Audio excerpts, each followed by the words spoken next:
성부와 성자와 성령의 이름으로. 제 얼굴이 많이 익었죠? 아주 진합니다. 그나마 지금은 조금 다행인 게 이게 거무직직해지기 시작해서 다행이고요. 첫날은 아주 새빨갰습니다. 어쨌건 남자들은 옆에 사시는 분의 이야기를 잘 듣는 게 중요한 것 같아요. 말 안 들었더니 이렇게 됐어요.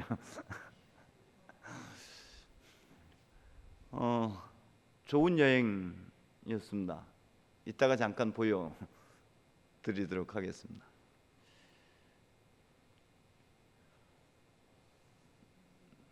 지금 말고요. 이따가 보여드려. 지금 벌써 나와버리면 재미가 없어. 우리가 알고 있는 몇 가지 속담들 있죠.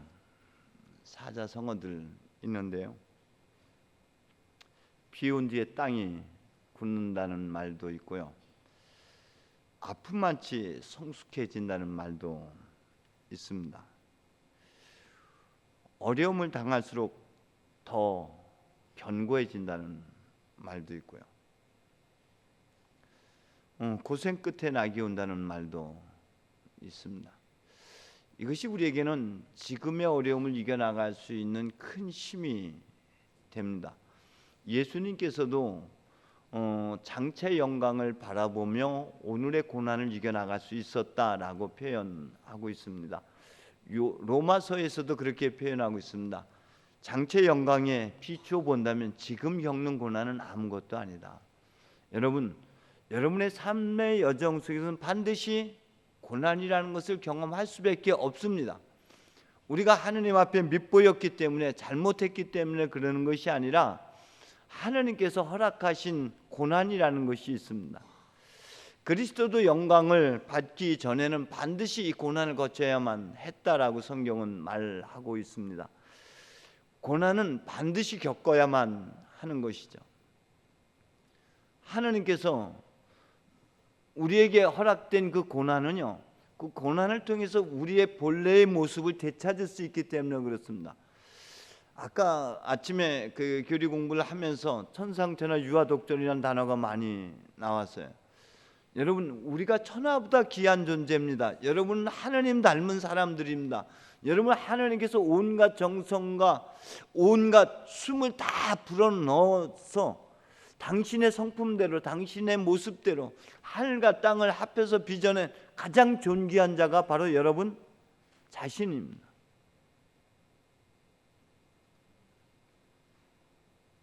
그 모습, 잃어버린 그 모습을 되찾아 주기 위해서 하나님께서 우리에게 고난을 경험하게 하십니다. 우리를 성숙의 자리로 이끌어 가시기 위해서 하나님께서 그 고난을 사용하십니다. 이스라엘 백성들도 38년 동안의 그 고난이 결국 참된 이스라엘로, 빵이 아닌 말씀으로 살아가는 존재로 다시금 빚어내는 그런 손길이었던 것이었죠. 마찬가지로 우리도 겪는 고난을 통해서 여러분, 우리의 본래 잃어버렸던 하나님의 성품들을 되찾아가는 여정이라는 것 기억하시고요. 그 고난의 한복판에서 여러분, 예수님께서도 그러하셨던 것처럼 영광을 바라보며 그 다음을 내다보며 성숙의 모습을 우리가 가슴에 안고 잘 이겨내시기를 주의 이름으로 축원드립니다. 아마 가장 더 힘든 분은 주님이실 겁니다. 모든 부모가 그렇듯이요, 자녀가 고난을 겪을 때, 자녀가 어려움을 겪을 때 부모는 그걸 이겨나가기가 쉽지가 않아요. 부모님이 더 큰 아픔, 더 큰 고통을 겪죠.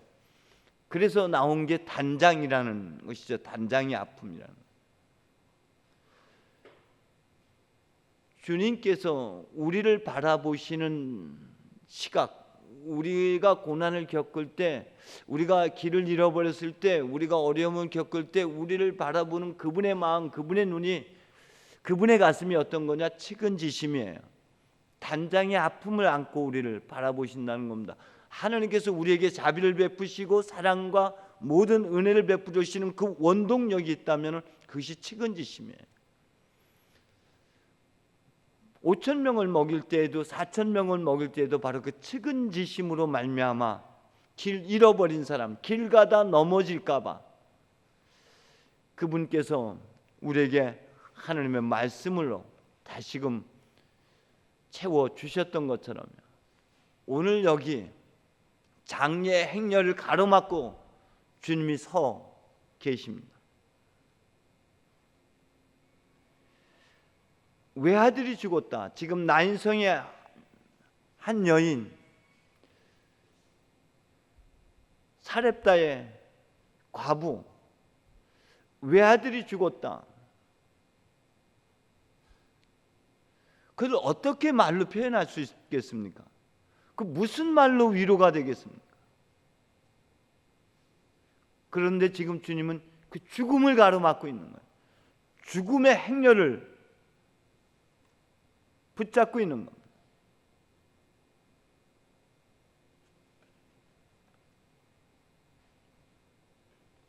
그런데 여러분, 주님이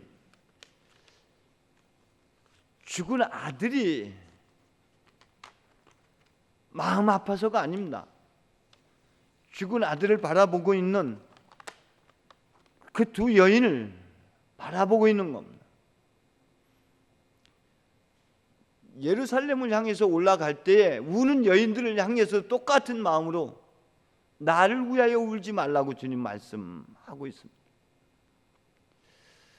마리아와 마르타가 슬퍼 울고 있을 때 그 울음 앞에 마주 섰던 것이죠.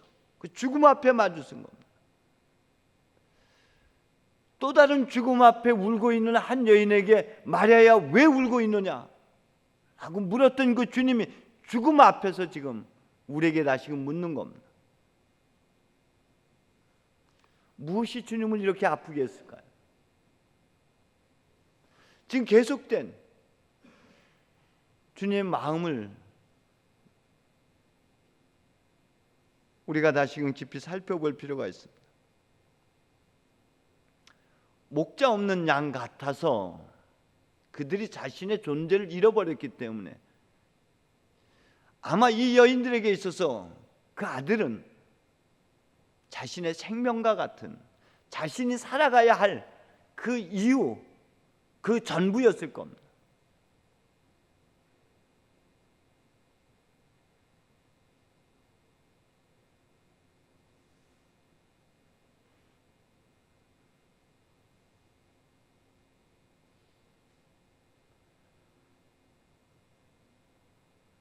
이 여인들에게 있어서는 공통점이 있다면 이것을 여러분 육적인 외아들의 죽음으로만 우리가 바라보지 말고요, 영적인 관점으로 좀 이 사건을 이 죽었다가 살아난 이 사건을 통해서 우리에게 뭘 말씀하시고자 하느냐,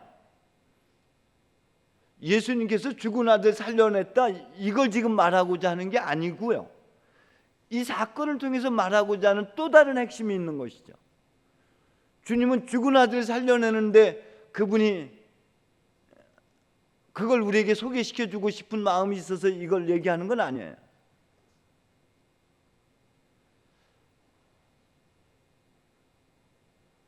남편이 없다는 겁니다. 아들이 없다는 겁니다. 남성, 아들이 갖고 있는 것은 그 사람의 정체성, 존재의 본질과 관련이 됐다고 말씀드렸습니다. 자신이 누구인지를 모른다는 거예요. 내가 누구이고 어디서 와서 어디로 가야 하는지 그 길을 잃어버렸다는 겁니다. 자신을 잃어버렸다는 거예요. 그것이 주님의 가슴을 아프게 했던 것이죠. 우리가 나를 살아낸다고 하지만 실제 날 잃어버린 채 살아가는 경우가 얼마나 많은지 모릅니다.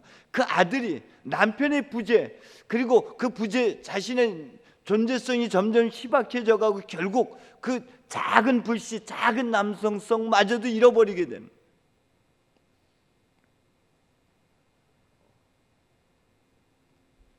열두의 하열병을 앓고 있는 여인을 우리가 기억해 볼 필요가 있습니다. 그가 살아가야 하는 이유를 어디서 찾아낼까요? 그는 살아가야 하는 이유, 살아내야 하는 이유를 내가 내 존재의 가치를 어디서 찾으려고 그랬냐면요, 우리가 상당 부분 이런 케이스일 경우가 많다는 거예요. 지나친 모성애를 사용하고 있어요. 모든 사람들에 대해서 지나친 모성애를 쓰고 있다. 이 모성애는 어떤 거냐면 자기 생명이 하열병이 앓다는 것은 생명이 지금 죽어가고 있다는 겁니다. 생명을 잉태해야 될 자리에서 생명을 지금 놓쳐가고 있다는 거예요.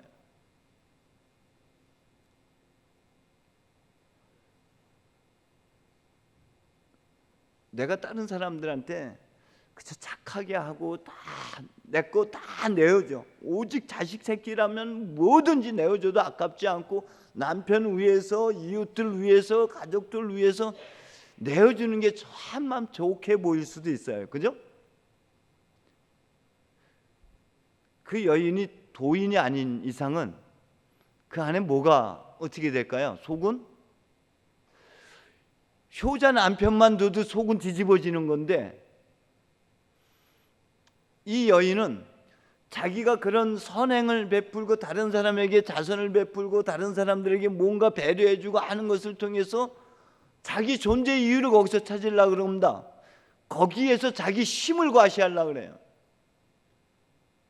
내가 이렇게 너한테 해줬으니까 너가 나한테 이렇게 해줘야 돼. 이거 안 해주면 이 사람들한테는 큰일 나.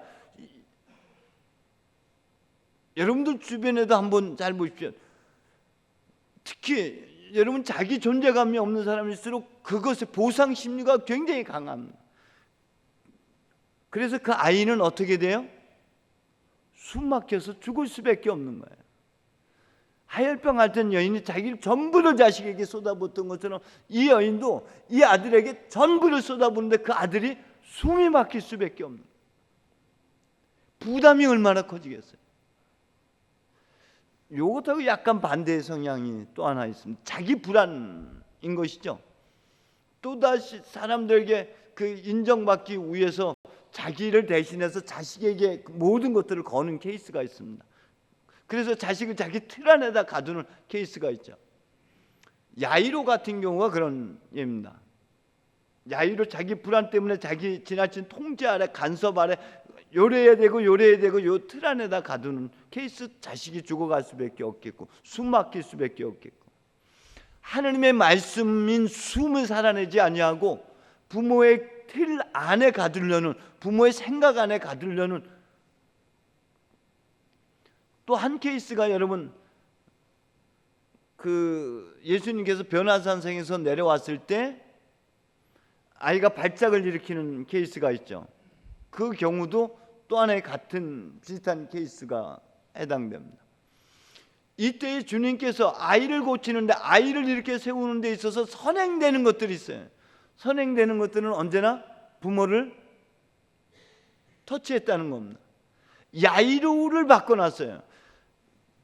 변화산성에 내려오다가 아이가 발작을 일으켰을 때 그 아버지에게 할 수 있거든요. 무슨 말이냐? 믿는 자에게 늙지 못한 일이 없다. 그 아버지의 마음과 아버지의 시각과 아버지의 관점을 바꿔놓으니까 아이가 숨 쉬는 거예요. 아이가 본래 자리로 돌아오는 거예요.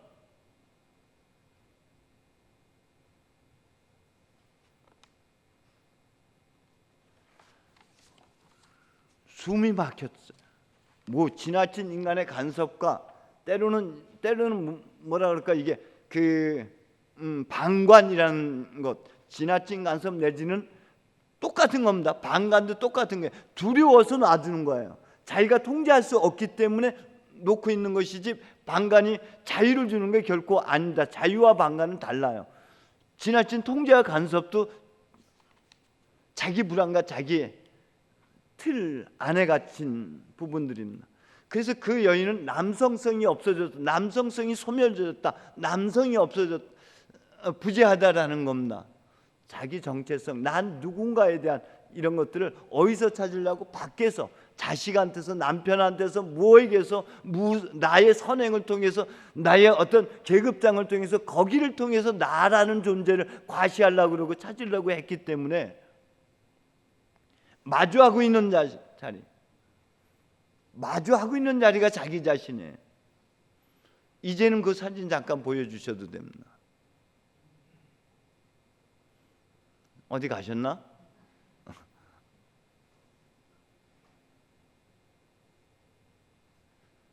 이번 모임 사진 네. 저게 그 강루시아 고향 동네, 거기가 어디죠? 애월 앞바다입니다. 그 다음 장면도 바다죠. 예, 저 애월 바다가 저렇게 색깔이 다양한 것이. 여러분들에게 저걸 보여준 이유는 하나님께서 저에게 저걸 보여준 것은 저걸 통해서 나에게 뭔가 메시지를 주시고자 하기 때문에 저를 그쪽으로 인도한 거고, 저게 눈에 띄었고 저게 눈에 띄었기 때문에 카메라를 담은 거예요. 카메라를 담고 저걸 놓고 저는 기도를 해서 저걸 통해서 나에게 뭘 주시고자 하는 것인지, 그 물음 속에서 얻어낸 답이 뭐냐면은 네 안에 뭐가 있느냐에 따라서 색깔이 달라지는 거죠. 그 안에 그 밑에 용암 바위가 있으면 시커멓고요, 물이. 저렇게 옥색인 것은 뭐예요? 그 안에 백사장 하얀 모래가 쫙 깔려 있기 때문에 저렇게 옥색으로 변해 있는 거고요. 여러분 안에 어떤 것이 담겨져 있느냐에 따라서 여러분 인생이 달라지는 거예요. 달리 보여지는 거예요. 그리고 다른 것들, 그러니까 바깥의 색깔을 우리가 조절할 수는 없어요. 그 안의 내용이 어떤 걸 채워주느냐에 따라서 그 색깔이 각각 달라 보이는 것이죠.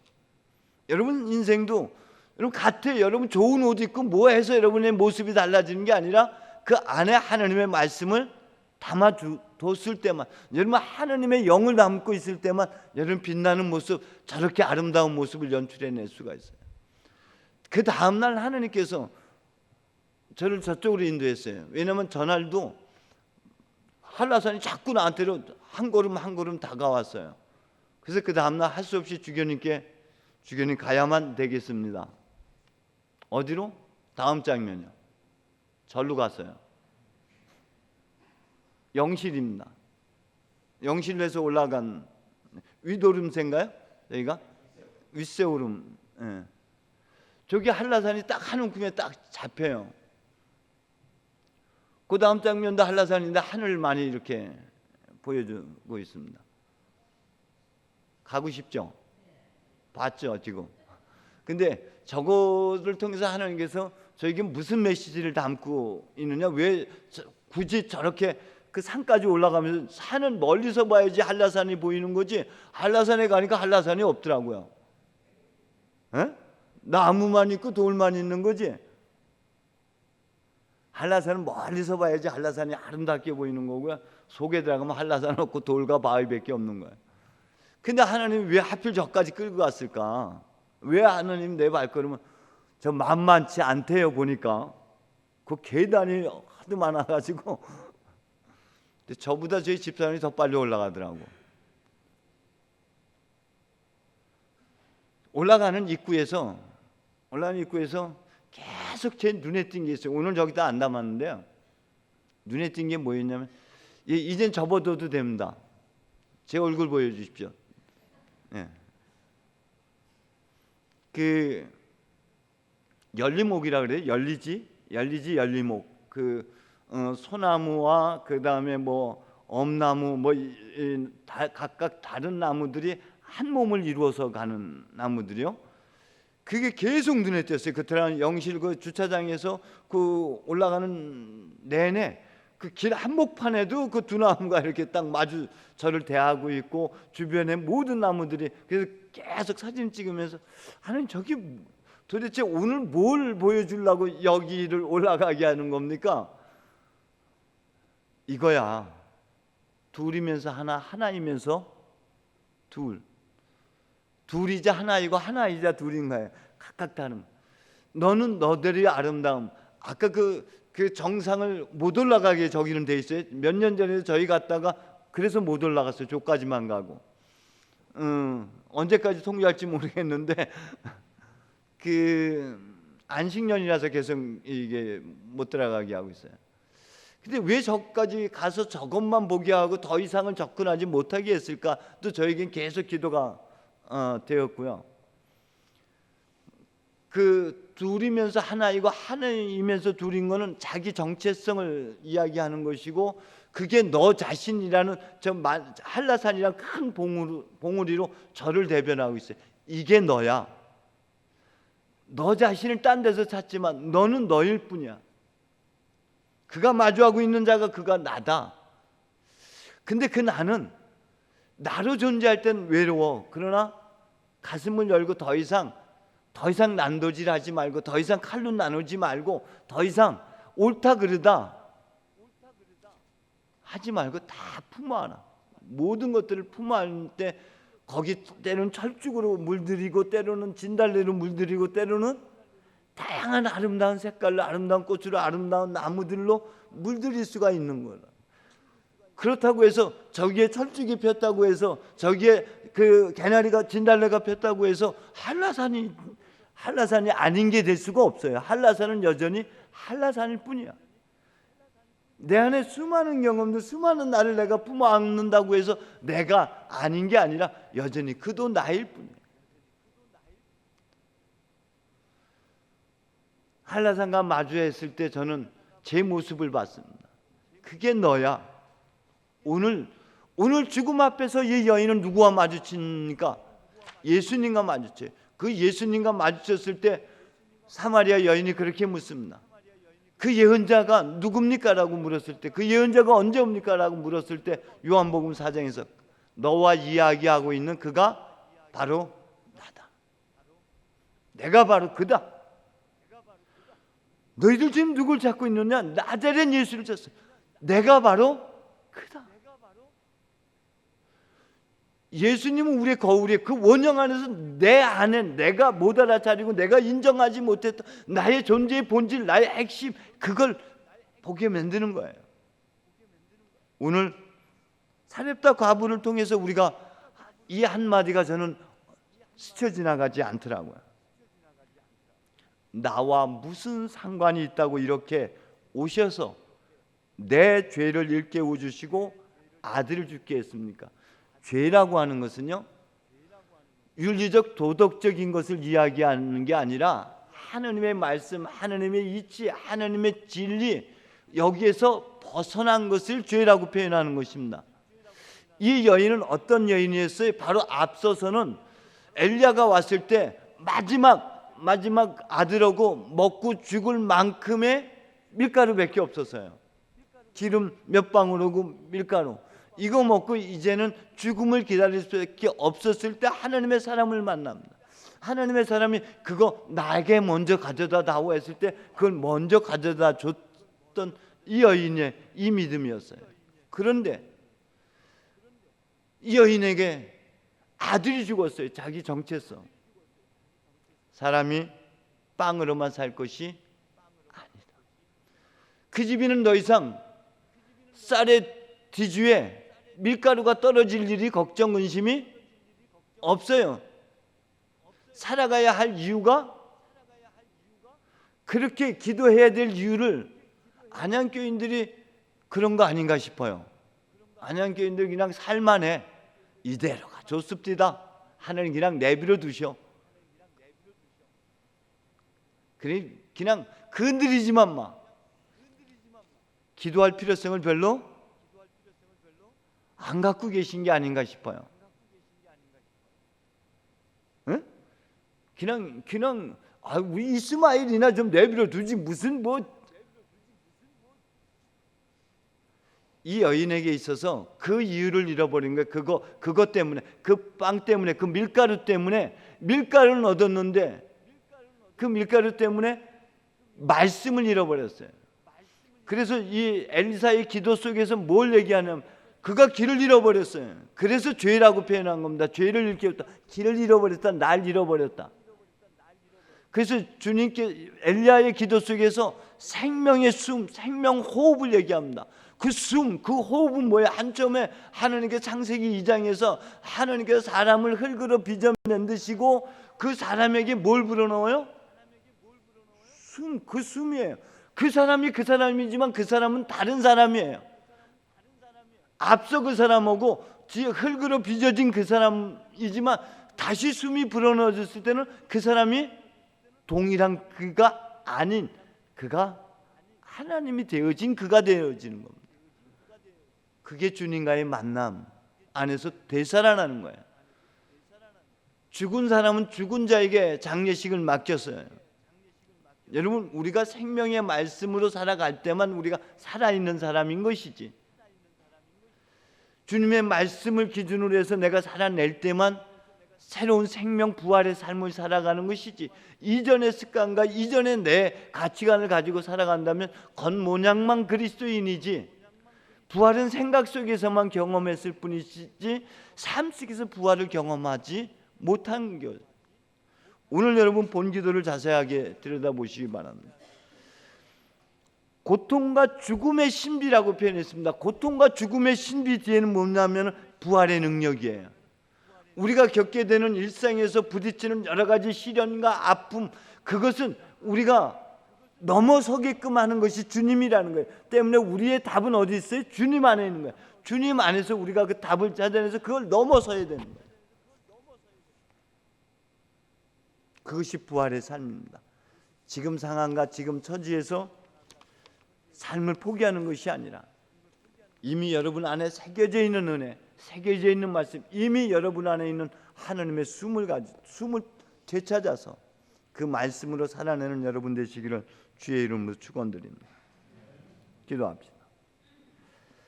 하나님, 한처음 우리를 빚어내시고 그 코에 생기를 불어넣어 주셔서 참 진리의 길을 가게 하셨습니다. 우리가 때때로 나 자신을 잃어버릴 때가 많습니다. 내가 누구인지, 내가 어떤 길을 가야 하는지를 놓칠 때가 많습니다. 다시금 죽음의 길을 향하는 우리를 가로막아 서서 생명의 길로 돌아서게 하시는 하나님, 내 생각을 벗어던지고 오로지 믿음 가운데 하나님의 말씀을 나의 삶의 기준으로 삼고 살아갈 수 있도록 우리를 인도해 주시옵소서. 주님의 말씀을 통해서 살아있는 삶을 살게 해 주옵소서. 예수님의 이름으로 기도합니다.